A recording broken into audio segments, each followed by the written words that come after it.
ಮೇಡಾಳ ರಾಘವೇಂದ್ರ ಸಮ್ಮುಖದ ಮೇರೆಗೆ ಮತ್ತು ತಾಲೂಕಿನ ಆಟೋ ಯೂನಿಯನ್ ಮತ್ತು ವಸೀಂ ಅವರ ನೇತೃತ್ವದಲ್ಲಿ ಅವರ ಹುಟ್ಟುಹಬ್ಬವನ್ನು ಅವರ ಮನೆಯ ಮುಂದೆ ಆಚರಣೆ ಮಾಡಿಕೊಳ್ಳೋದಕ್ಕೆ ಅವರಿಗೆ ನನ್ನ ಉತ್ಪೂರ್ವಕ ಧನ್ಯವಾದಗಳನ್ನು ಅರ್ಪಿಸುತ್ತಿದ್ದೇನೆ.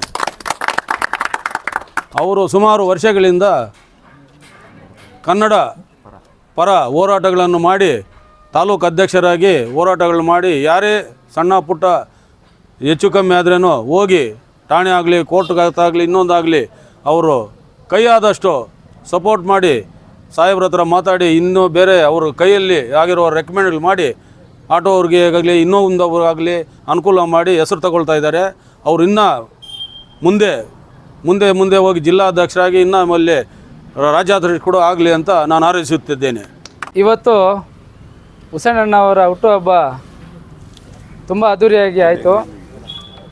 ಆಟೋ ಘಟಕದ ಅಧ್ಯಕ್ಷರಾದ ವಸೀಮಣ್ಣನವರು ಅವ್ರ ತಂಡ ಎಲ್ಲರೂ ಸೇರಿ ಇವತ್ತೊಂದು ಹುಟ್ಟುಹಬ್ಬವನ್ನು ಆಚರಣೆ ಮಾಡಿದ್ದಾರೆ.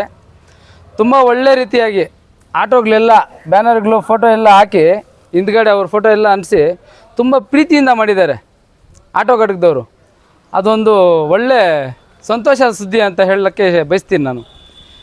ಈ ಒಳ್ಳೆ ಸುದ್ದಿಯಲ್ಲಿ ನಮ್ಮ ಹುಸೇನಣ್ಣವ್ರ ಬರ್ತ್ಡೇ ಮಾಡಿರೋ ಕಾರಣಕ್ಕೆ ಈ ಆಟೋ ಘಟಕ ಎಲ್ಲ ಪದಾಧಿಕಾರಿಗಳಿಗೆ ಗೌರವಾಧ್ಯಕ್ಷರಿಗೆ ಎಲ್ರಿಗೂ ವಂದನೆ ಹೇಳ್ತಾ ನಮ್ಮ ಹುಸೇನಣ್ಣವ್ರಿಗೆ ದೇವರು ಆಯುಷು ಆರೋಗ್ಯ ಎಲ್ಲ ಚೆನ್ನಾಗಿರಲಿ ಅಂತ ಹೇಳ್ತಾ ಒಳ್ಳೆ ಉನ್ನತ ಅಧಿಕಾರಿ ಆಗಲಿ, ಬರೋ ರಾಜಕೀಯದಲ್ಲಿ ಬರೋ ನಮ್ಮ ಏನಾದರೂ ಆಗಲಿ ಒಂದು ಕಾರ್ಯಕ್ರಮಕ್ಕೆ ಎಲ್ಲ ಹುಸೇನಣ್ಣವ್ರಿಗೆ ದೇವರು ಒಳ್ಳೆ ಸಪೋರ್ಟ್ ಮಾಡಲಿ ಅಂತ ಹೇಳ್ತಾ ನಮ್ಮ ಈ ಎಲ್ಲ ಬಂದಿರೋ ಎಲ್ರಿಗೂ ನನ್ನ ವಂದನೆಗಳು ಹೇಳ್ತಾ ಈ ಎರಡು ಮಾತನ್ನು ಮಾತಾಡೋಕ್ಕೆ ಅವಶ್ಯಕತೆ ಮಾಡಿಕೊಟ್ಟಂಥ ಎಲ್ರಿಗೂ ಧನ್ಯವಾದಗಳು ಹೇಳ್ತೀನಿ.